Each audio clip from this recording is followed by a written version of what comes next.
Two finger खेलो तो three finger वाले मार के जाते हैं, थ्री फिंगर खेलो तो बटनों में ही फंस जाते हैं। किसी की वीडियो देख के बटन सेट करो तो उस पे उंगलियां काम नहीं करती, खुद बटन की लोकेशन चेंज करो तो और फंस जाते हैं। बेकार है भैया, मैं तो टूट गया। हट यार, मैं जा रहा हूँ एंग्री बर्ड डाउन करने। तो यार देखो, अब मैं समझ चुका हूँ कि भाई तुम लोग हो चुके हो एकदम परेशान, क्योंकि थ्री फिंगर तुम सभी के सभी सीखना चाहते हो। लेकिन सवाल तो यही है ना कि सीखे तो सीखे कैसे। अब कोई भी बंदे को सीखना होता है, वो इधर यूट्यूब पे आता है और इधर वो सर्च करता है three finger best custom HOD, और इधर उसको अनगिनत वीडियो देखने को मिल जाती है। सॉरी गलत बोल दिया।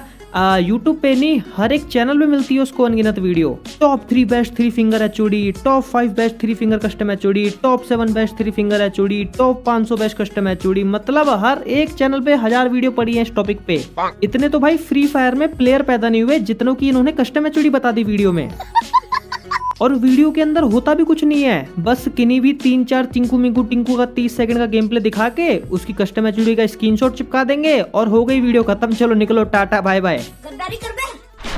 लेकिन इस वीडियो के अंदर मैं आपको बताऊंगा सारी मिस्टेक्स है ना थ्री फिंगर की, कि आप लोग क्या मिस्टेक करते हो। और सबसे बड़ी मिस्टेक तो यही होती है थ्री फिंगर प्लेयर की, कि वो गलत साइड पे गलत बटन को रखता है, या फिर कितने बटन कौन सी फिंगर से कंट्रोल करने चाहिए उसको यही नहीं पता होता। जिसकी वजह से वो जैसा गेम प्ले देखता है ना लोगों का वीडियो में, वैसा भाई वो कभी नहीं कर पाता और बस सोचता ही रह जाता है। तो जैसे सबसे पहले यहाँ पे देखो, यहाँ पे जो कस्टम एचओडी है ना, इसकी भाई पकी हुई है एकदम खिचड़ी, ठीक है। तो उसको मैंने थोड़ा सा मेहनत करके एकदम सिंपल सा कर दिया यहाँ पे। तो यहाँ पे लेफ्ट साइड में दिख रहे होंगे आपको 6 बटन, और राइट साइड में भी कुछ बटन दिख रहे होंगे। और as you all know, three finger custom HOD की जो लेफ्ट साइड होती है वो सबसे मेन होती है, क्योंकि उधर से ही हम ज्यादातर बटन को हमें कंट्रोल करना होता है। तो अब यहाँ पे सबसे पहला जो है ना वो आता है हमारा स्प्रिंट वाला बटन, ठीक है। तो इसको आपको ज्यादा कुछ नहीं करना, बस इसका थोड़ा सा साइज बढ़ा के इसकी पोजीशन को आपको इधर रख लेना, ठीक है। इधर रख लेना, बैकग्राउंड देख लेना और इसका साइज रख लेना 85 के आसपास। अब ये जो स्प्रिंट बटन है ना, इसको मैंने भाई इसकी पोजीशन को यहाँ पे मैंने फिक्स कर दिया है। अब हम इसको नहीं हिलाएंगे और इसके अकॉर्डिंग ही पूरी की पूरी कस्टम एचओडी को डिजाइन करेंगे।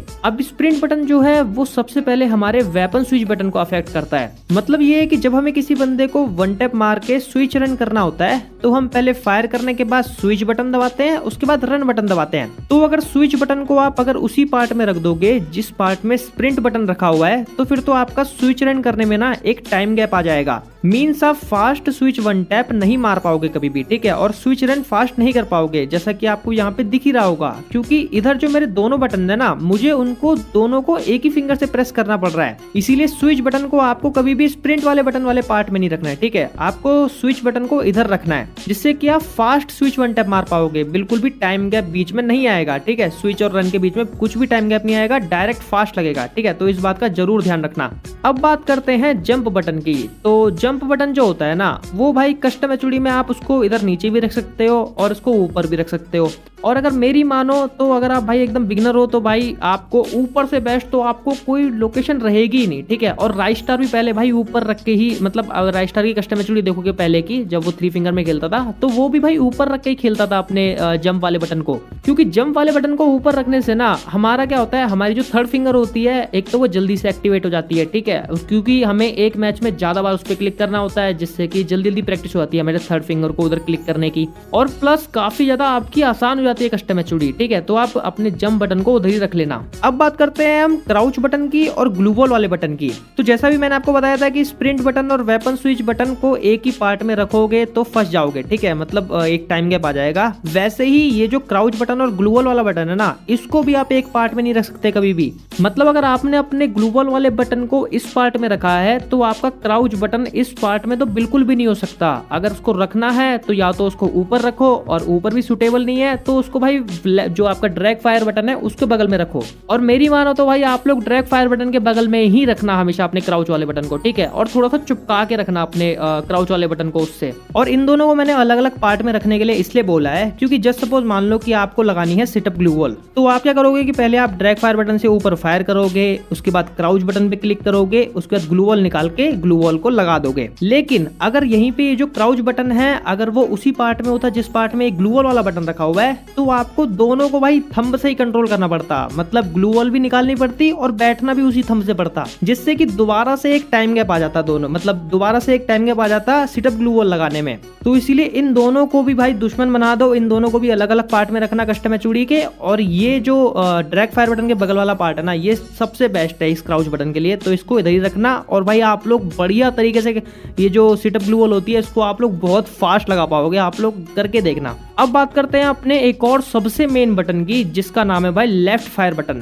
और ये वाला बटन ही ज्यादातर लोगों की कस्टम एचडी में गलत तरीके से रखा होता है, ठीक है। वो जो अभी मैंने दो बताए थे कॉम्बिनेशन, वो भी गलत रखे होते हैं, और ये जो लेफ्ट फायर बटन है ये भी गलत तरीके से रखा होता है, जिसकी वजह से गेम प्ले उस लेवल का लोगों को दिखता ही नहीं अपना। तो करना क्या है, जैसे कि ये जो आपका लेफ्ट फायर बटन है ना, इसको आपको भाई हमेशा हमेशा का मतलब हमेशा आपको इसको थर्ड फिंगर से कंट्रोल करना है। अगर आप सोचोगे कि भाई आप लोग ड्रैग फायर बटन से ग्लू वॉल लगाओगे तो भाई तो फिर आपकी ग्लू वॉल कभी भी फास्ट नहीं लगने वाली, ठीक है। आप लोग बैकरन ग्लू वॉल है ना, तूफान जो भी ग्लू वॉल होती है, बवंडर टाइप की ग्लू वॉल होती है, वो आप नहीं लगा सकते। जो ड्रैग फायर बटन होता है उससे नहीं लग सकती ये सब ग्लू वॉल, आपको लेफ्ट फायर बटन पे ही थर्ड फिंगर से टैप टैप करके ग्लू वॉल लगाना पड़ेगा। अब जैसे आप लोग यहाँ पे एक एग्जांपल ले लो, मान लो कि मुझे यहाँ पे लगानी है सिटअप ग्लू वॉल, तो मैं क्या करूंगा कि पहले मतलब कुछ भी ऊपर फायर करूंगा अपने ड्रैग फायर बटन से, उसके बाद मैं क्या करूंगा अपने थंब से अपने ग्लू वॉल को निकालूंगा, ठीक है बाहर। उसके बाद मैं क्राउच हो जाऊंगा। उसके बाद अगर मैं क्राउच होने के बाद अगर मैं ड्रैग फायर बटन पे जाऊंगा उसी थंब से क्लिक करने के लिए, तो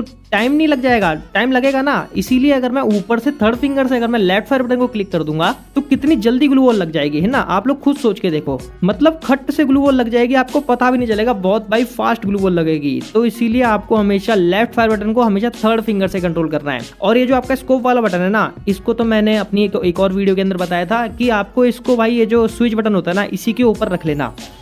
तो अब हमारी जो कस्टम एचडी है वो फाइनली बनके रेडी हो चुकी है। तो आप लोग इनकी थोड़ी बहुत पोजीशन को लेफ्ट राइट या फिर अप डाउन कर सकते हो, या और थोड़ी बहुत इसके पोजीशन को भी अप डाउन कर सकते हो। लेकिन उस बात का हमेशा ध्यान रखना कि लेफ्ट फायर बटन पे आपको थर्ड फिंगर से ही क्लिक करना है। स्प्रिंट बटन और वेपन स्विच बटन एक पार्ट में कभी नहीं होने चाहिए, और ये जो ग्लू वॉल बटन और क्राउच बटन है ये भी एक पार्ट में बिल्कुल नहीं होने चाहिए। और ये वाली जो कस्टम एचडी है इसको कोई भी बिगिनर बंदा भी आसानी से यूज कर सकता है भाई, पहले दिन से यूज कर सकता है इसको, ठीक है। एकदम बिगिनर फ्रेंडली कस्टम एचडी है, और इसके अंदर आप लोग बहुत तगड़े लेवल का भी गेम प्ले कर सकते हो। बस आपको थोड़ी सी प्रैक्टिस चाहिए, ठीक है। थोड़ी बहुत प्रैक्टिस तो हर चीज की चाहिए होती है, तो थोड़ी बहुत प्रैक्टिस कर लेना, आराम से हो जाएगा। और अगर आपको कोई और डाउट रह गया है कस्टम एचडी में, तो आप लोग सिंपली इंस्टाग्राम पे आके मुझसे पूछ सकते हो सिंपली, ठीक है। मैं उधर लोगों को बताता रहता हूँ। और इस वीडियो को लाइक नहीं मारा, फटाफट से वीडियो को लाइक मार दो, चैनल पर तो चैनल को सब्सक्राइब कर दो। मिलता हूँ मैं आपसे किसी नेक्स्ट वीडियो के अंदर, तब तक के लिए बाय बाय।